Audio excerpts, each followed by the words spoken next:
እስከዛሬ በተለያየ መንገድ መታችሁብኛል። ብዙ ነገሮችን ፈጥራችኋል። ብዙ ሁካታ፣ ብዙ ነገሮችን አድርጋችኋል። ችያችኋለሁ፣ ዝም ብያችኋለሁ፣ ታግሻችኋለሁ። አሁን ግን ልታገሳችሁ በማልችለውና በማልደራደርበት ነገር በልጄ ነው የመጣችሁ። ስለዚህ የትኛውም ነገር ቢመጣ እኔ መስዋዕት ለመክፈል ዝግጁ ነኝ። ግን ደግሞ አብርሃም እውነት አንተ ይሄ ነገር ላይ እጅ ካለበት በጣም ነው የሚያሳፍረው። ማለት ሊሆን የሚችል ነገር አይደለም። እቺ እንስት እንግዲህ ልጅክን እንዳታይ ወይ ደግሞ ልጁን አቲ ብላ አልከለከለችም። የትኛውም ህጻን ልጅ ደግሞ ከእናቱ ጋር ነው ማደግ ያለበት። ራሷን ባንደበቷም ተናግራለች። ሰሞኑን እየመጣ ልጅን በስርዓት እያየክ ነበር ብላለች። ሰላም ተወዳጆች፣ እንዴት ናችሁ? በያላችሁበት ሰላም፣ ጤና፣ ፍቅርን አብዝቼ እመኝላችኋለሁ። ቪዲዮስ ጀምሩ ላይክ አድርጉ። እንዲሁም ሀሳብ አስተያየታችሁ ኮሜንት ላይ አስቀምጡ። ሰብስክራይብ ደግሞ ማድረግ እንዳይረሳ ማለት ነው። ሩታን እንግዲህ እያስጠቆርካት ሩታን የሆነ ሰዎች በምን አይነት መንገድ እንዳይዋት እንግዲህ እየሳልክበት ያለበት መንገድ በጣም አስጠሊታ ነው። ራስክ እንድትወደድና እሷ ሰዎች እንዲጠሏት የምታደርግባቸው የምትሄድባቸው መንገዶች ትክክል አይደሉም። በነገራችን ላይ የፈለግከውን ብትቆፍር የፈለግከውን ነገር ብታደርግ ማለት ነው ሩታ መቼም የምትወርቅ ልጅ አለችም። ኪንግ ናት። ምናልባት ጉድጓዱን አሩቀ አትቆፍረው አይታወቅም። አንዳንዴ ሰዎች ላይ ጣቶቻችንን ስንቀስር ሌሎቹ ጣቶቻችን እኛ ላይ እንደሚያመለክቱ አብዛኞቻችን እንዘነጋለን። አንተ እዛ ጋር ያለው ላይፍ ተመችቶሃል፣ መብት ነው፣ እንደፈለክ መሆን ትችላለህ። ግን አሁን ላይ በጣም መስመር አልፏል። እውነት አንተ አድርገው ከሆነ ማለት ነው ይሄ ሴራ ምናልባት ዳኒም እጁ ያለበት ነው የሚመስለኝ። ይሄ እቅድ ማለት ካልከለከለችው ልጁን እንተዚህ ነገር ያስባል ማለት ራሱ ግራ ያጋባ ነው። ማለት አንድ አባት የሆነ ልጅ ለልጁ ደህንነት፣ ለልጁ ጠበቃ፣ ለልጁ ሞገስ ግሬስ ይሆናል እንጂ እንደዚህ አይነት ተልካሻ ስራና ተልካሻ ተግባር ያደርጋል የሚል ግምት የለኝም። ግን ካረከው በጣም ሼም ነው። እውነት በጣም ሼም ነው። እንግዲህ እኔም ለልጄ አስፈልገዋለሁ ካንቺ የበለጠ እኔም ለልጄ እሞታለሁ በልጄ እኔም ቀልድ አላቅም። እኔም ትላንትና ነው ቪዲዮ ነው ያየሁት ብሎ እንግዲህ እነ ደስታንና ፈረንጁን አብርሃም እየተቆጣ ነበር። እነሱ በሚፈጥሩ ሁካታ አንቺ ሁልጊዜ ትረበሻለሽ። ሁልጊዜ ለምንድነው የሰው ወሬ የምትሰሚ? ለምንድነው ራስሽን ማታዳምጪው? ማን ነው ይሄንን ነገር ሊያደርግ ሲቻለው? ምንስ ናቸው? እነማን ናቸው? ከምንም ጊዜ በላይ እኔም ለልጅ ያስፈልገዋለሁ። እኔ እንደዚህ ነገር አላደርግም። ልጄን አላልሽኝም። ልጄን እያየሁ ነው ያለሁት ብሏል ይሄ ልጅ። ስለዚህ ይሄ ሴራ እንግዲህ እንደዚህ ሊጥነስ ሲቻለው ማን ሊሆን ይችላል ብላችሁ ታስባላችሁ? ዳኒ፣ ሜሪ፣ እሺ ማን እንደው ሊሆን የሚችለው? ፈረንጁ። በጣም እኮ ግራ እያጋባን ያለ ነገር ነው ማለት እሷም ተናገረች አይደለ? እስከዛሬ በብዙ መንገድ ፈተንካት፣ በብዙ ነገሮች ውጣ ውረዶችን አለፍሽ። ግን ዛሬ ላይ በቃ ልጇ ነው። በቃ የትኛውም እናት የማትደራደርበት ነገርና ነገር ቢኖር ልጇ ነው። ሶ አሁን የመጣችሁበት መንገድ በልጇ ስለሆነ ነው በጣም ያናደዳት። የሆነ በቃ ሴንሲቲቭ ፓርቷን ነው ይነካችሁትና ያኔ ወድሮ ታዬ ሁሉ ነገር ያልፋል። በነገራችን ላይ ጊዜ የማይፈታው ነገር የለም። ጊዜ ሁሉ ነገር ይፈታል። አንዳንዴ ነገሮች ስትተዋቸው በራሳቸው ሰዓት አሪፍ ይሆናሉ።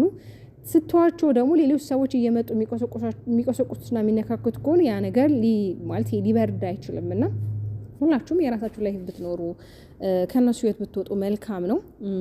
በተለይ ደግሞ ሁለተኛ ሩታ በቃ ይሄ ስሜታዊ ሆና ተከፍታ የሆነ ነገር ሆና ማየት አንፈልግም። በተለይ ትላንትና የተፈጠረው ነገር ከባድ ነው። በዛን ሰዓት ድንጋጤው ነገር ብትሆንቺ እናንተ ናችሁ የሆነ ጸሎት የምትገቡት። ስለዚህ የምታረጉትን ነገር ለይታችሁ ብታውቁ ደግሞ ትክክለኛ የምታውቁት ነገር ካለም በግልጽ መናገር ነው እንጂ ይሄ አሉሽ የሆነ ነገር ትዳርን ጭራሽ ይበጠብጣል እንጂ ምን የሚፈጥረው ነገር የለም። በእርግጥ አሁን ላይ ኦኬ እነሱ የተለያዩ ሰዎች ናቸው። እሱም የራሱን ላይፍ እያጧጣፈ ያለ ሰው ነው።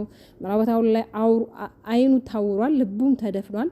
ማየት የሚችሉ አንድና አንድ ነገር ብቻ ነው። እዚህ ጋር ያለው ነገር አይመለከትም። ልጄ ማለት ባፍ ብቻ አይደለም።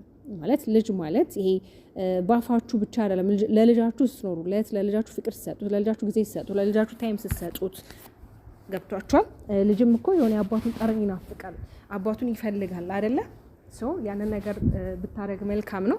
ሩታም ደግሞ እንደ እናትም እንደ አባትም ሆና የምታሳድግ ጀግና እንስት ናት። ቢሆንም ደግሞ በምታስፈልጋት ሰዓት ልትገኝላት ይገባል።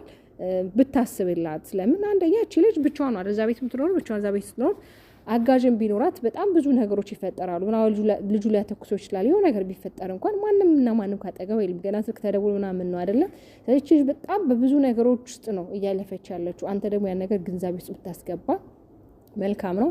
ምናልባት አንተ አሁን ሩታን ለማናደድ ሩታን የሆነ በቃ ለማስቀናት የምትሄድበት መንገዶች በጣም አስጠሊሎች ናቸው። በነገራችን ሩታ አይደለም የምትቀናል ልትናደድ ይቅርና መስሎም አይታያትም። ለምን ምንም የፈጠርከው አዲስ ነገር የለም። የትኛው ክብርህን ጠብቀ የትኛው ክብር ያላትን ሴት ወደ ህይወትህ ካስገብተክ ነው?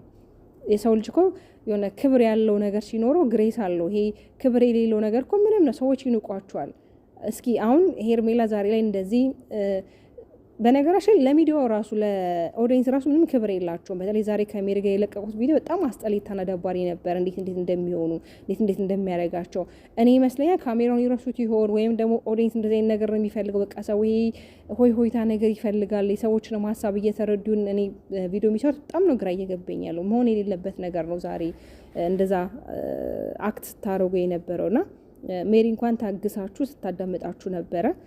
በተለይ ሜሪ እኔ ያልተናገርኩ ዛሬ በጣም መልካም ነገሮችን አብረን ስላሳለፍን በጣም ምርጥ ወንድሜ ስለሆንክ ላስከፋህና ልናገረ ስላልፈለግኩኝ ነው እንጂ እንደዚህ ካንተ አልጠብቅም ብለዋለች።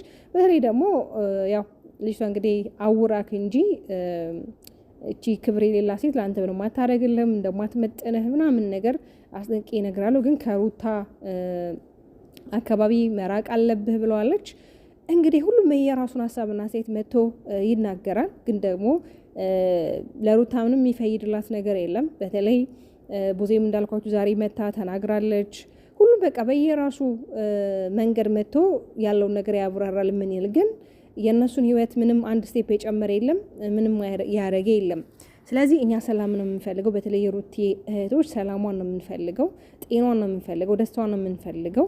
የሰው ልጅ ደግሞ ከምንም በላይ ጤናና ሰላም ሲሆን ደግሞ ትልቅ ነገር ነውና ቅድም ላይ ፖስት አድርጌላችኋለሁ። ቢያንስ ሩታ አሁን ላይ በቃ ይሄ ለራሷ ጊዜ መስጠት ያለባት ጊዜ ነው። በቃ ይሄ ከሰዎች ከጫጫታ ምናምን ራቅ ብላ የሆነ ቦታ ላይ የተወሰነ ጊዜ ራሷን የምታዳምጥበት እንጂ የምታረግበትን ጊዜ ብትወስድ ትንሽ ብትጠፋ ከሚዲያው ላይ አሪፍ ነው ብዬ ተስፋ አድርጋለሁ። ለምን ብትሉ አንዳንዴ ለራሳችሁ ጊዜ መስጠትም ራሳችሁ ማዳመጥም ትልቅ ነገር ነው። ለምን አንዳንዴ ከሰዎች ስትርቁ እነዛ ሰዎች እናንተን በምንም ሊያገኟቸው አይችሉም። የእናንተን ማጣት እነሱ ደግሞ ሲያዩት ምን ያህል ለእነሱ እናንተ አስፈላጊ ሰዎች እንደሆናችሁ የዛን ጊዜ ይረዳሉና ብቻ እግዚአብሔር መልካም ነው። እንዳልኳችሁ ነው። ጊዜ የማይለውጠው ጊዜ የማይፈታው ነገር የለም። ሁሉ በጊዜ በሰዓቱ ይሆናል። ግን ደግሞ እነዛ ጊዜያቶች ሲያልፉ ብዙ መከሮች ስቃዮችን ይዘው ነው የሚያልፉት። እነዛ ነገሮች ደግሞ አልፎ ያጠነክሩናል። ላይክ ሩታ በእንደዚህ አይነት ሁኔታ ውስጥ አሳልፏ ዛሬ ልጇን ወልዳ ታቅፋ እንደምታዩት እንግዲህ ጀግና እናት ሆና ለነገ ለልጇ በጣም ብዙ የምትነግረው የሚያኮራ ታሪክ ያላት እናት እንደሆነ ትነግረዋለችና ምናልባት የኔ ወዶች ማለት ነው እኔ ምን እንደምላችሁ አላቅም። የዚህ ቤተሰብ ጉዳይ ምን ላይ መጨረሻ ላይ ምን ላይ እንደሚደርስ መጠነቀቂያው ማብቂያው ምን ላይ እንደሚሆን እኔ ብቻ በጣም ግራ እየገባኝ ነው ያለው። የኔ ወዶች በጣም ነው የምወዳችሁ፣ በጣም ነው የሚያከብራችሁ። በያላችሁበት ሰላም፣ ጤና፣ ፍቅር አብሽ ይመኝላችኋለሁ። ሰላም ሁሉ